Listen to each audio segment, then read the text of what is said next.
We're back with perhaps, who knows, who cares, our final session for the week one, asynchronous lecture. In digital media culture, now you folks know why. We have to plan these things out. It just, hashtag Energizer Bunny. We just go on and on and on here. But that's a sign of character weakness, and who knows? Okay, if you want to say that. I see it as a strength of your questions and a thirst to engage them, right? We want to tackle your questions. We want to interact, folks. We want to hear from you. We want to see your thoughts unfolding. That's exciting work, right? We're doing important work. It's not just popular culture telling us what to do. We're doing important work. And we do it in this space, right here, right now. Looking at questions from Aaron, last one. I'm going to tackle one more. I think we're looking at the Linda Spencer's writing on the 21st century text still. The author expresses the opinion that, quote, punctuation marks in advertisements are usually thought of as design elements. Periods, for example, are used indiscriminately, period. Look carefully at printed advertisements and you will see there is little rhyme or reason to the capitalization and punctuation used, end quote. Page 17.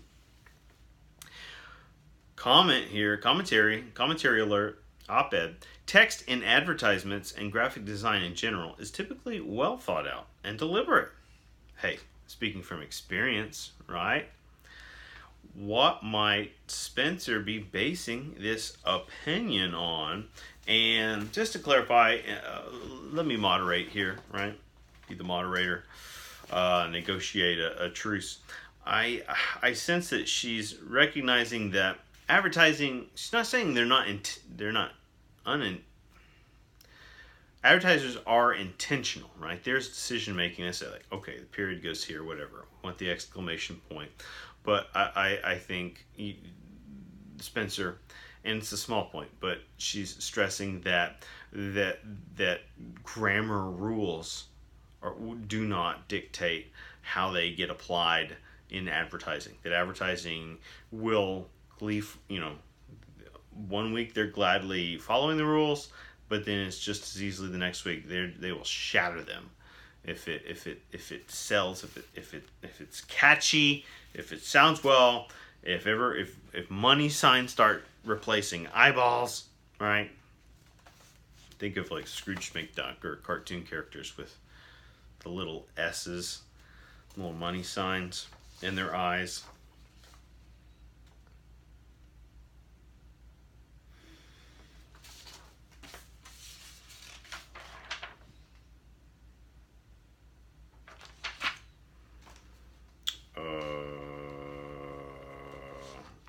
Here's one. Here's a question from the TED Talks, from cave drawings to emojis. Marcel Danisi, did we catch this? Author of our textbook. We had a video on him featuring him. Are there other prominent views that differ from Danisi's about emojis that aren't so positive? Do some believe the emoji is a sign of devolution rather than evolution in human communication? I think it's going to follow certain patterns every time something new creeps up like that, and it's an easy. I remember having a sense of what exactly is going on, and how unacceptable is this when I had people stop communicating in full sentences to me and start communicating through emojis, and but once a gear turned, and maybe it was with certain people at first, and it's increasingly just a mode of expression. I appreciate and value what's going on with the emoji community, as opposed to the emoji movie, which I not paid attention to. But so on the other hand, emoji uses can be, so my response to emoji uses can be quite creative, and they can cut down. Here's asterisk. Emojis can cut down on miscommunication. One of the pitfalls of texting, by stressing emotional intent of a given message. All right, so it can do a service. Emojis might be saving us, right? Maybe saving us from civil war. Matt has a couple questions I'm going to hit real quick. Speaking of, with the way from cave drawings to emojis, with the way that emojis have become commonplace in our communication, again, where do you see communication through pictures going forward? Continuous and continuing. Imagery is everything. Seeing is believing. Visual culture reigneth supreme. You guys, I don't have the course for this yet, but I'm never going to stop looking for it. Nicholas Mirzoff, Introduction to Visual Culture, from, Rutledge, I believe. The last edition might have been 2009, but that's okay. Excellent book on the subject, and for some provocative takeaways. Oh, it does not steer away from controversial remarks. In advertisement, what is more effective, the print or the image? Both, right? But also the visual. So like the visual edge, but it could easily be like 51-49 or something like that. There's some, visuals are more stimulating than words, period. But words matter. Words are important. Words are empowering and powerful, and do powerful things to people and through people. Kenneth Berg.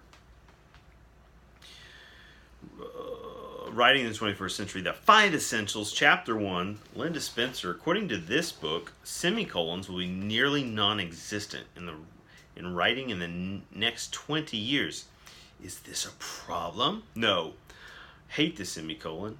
The idea of, now back to Matt's words, that was my insert. Okay, just wanted to clarify.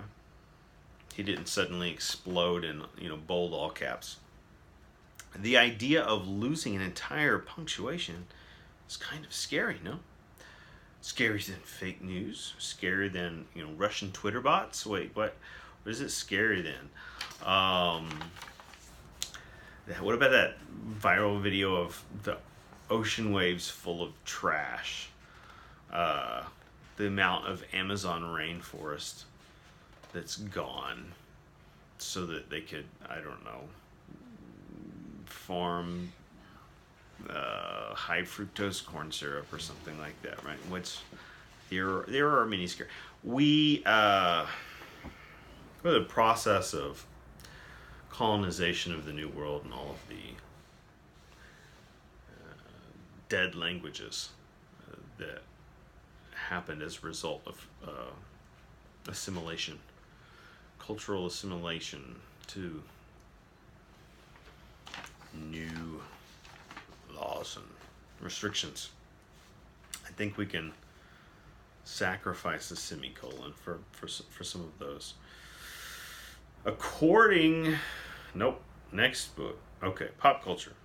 54 years ago, Andy Warhol helped define pop culture with his painting of a Campbell soup can. And what will people look back on in 54 more years as pop culture from our era?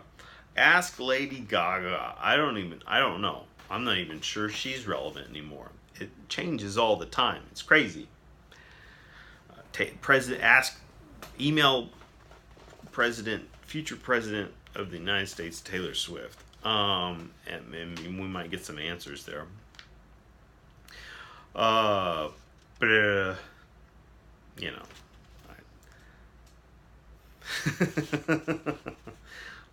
Have we seen Idiocracy? I can't assign that movie, technically, here. But talking about recommended screening.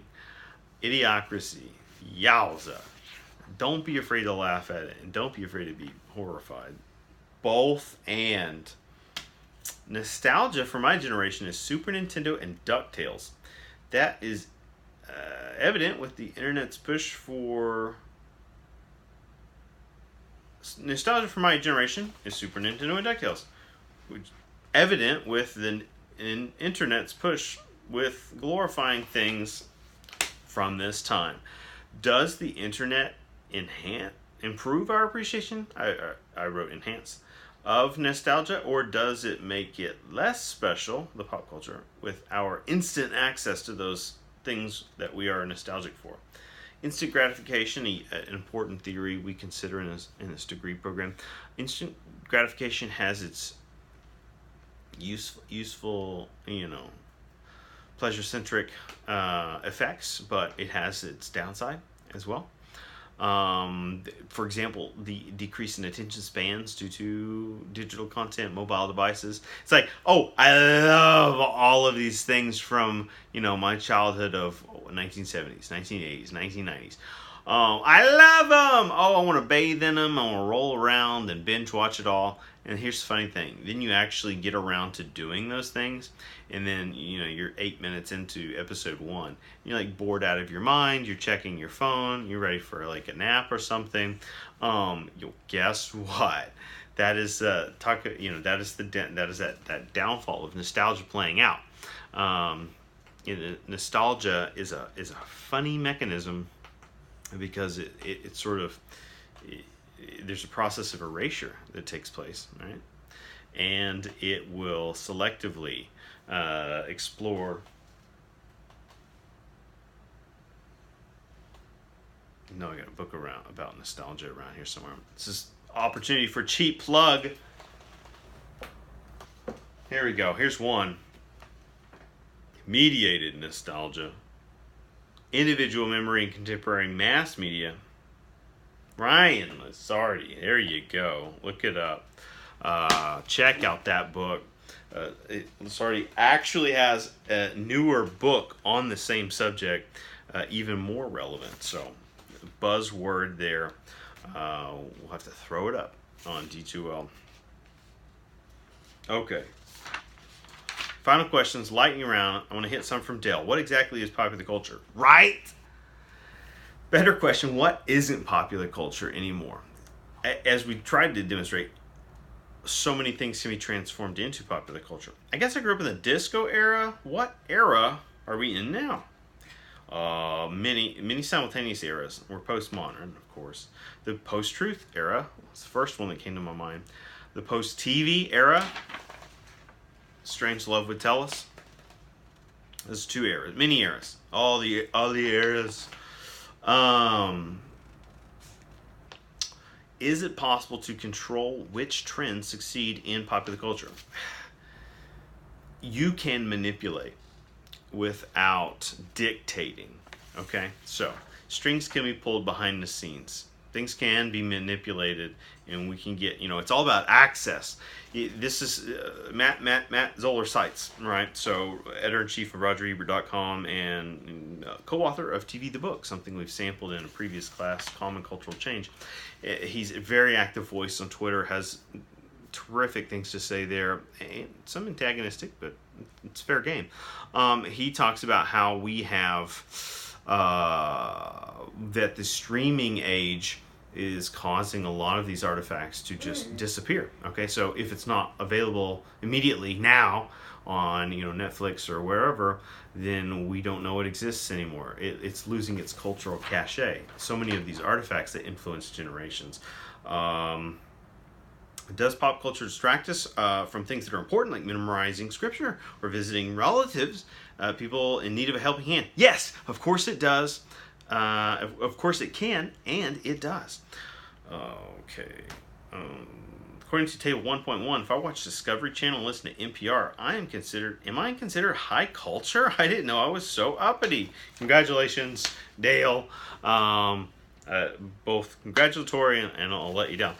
This I'm gonna hard disagree with Denise C. in jest. Maybe he meant Discovery Channel circa 2002, but certainly not now. NPR, yeah, that still carries that. Do you know what The Wild One was about? The Marlon Brando motorcycle movie. Yeah, Marlon Brando as an existential angst motorcycle gang leader. It was about the birth of youth culture in America in the 20th century, and traditional American anxieties as a result. Even though it was coded as a motorcycle gang movie. There are a few more questions. I want to get to them, but we are out of time on this segment. You all, it's been fantastic, and I'm looking forward to more. Thank you.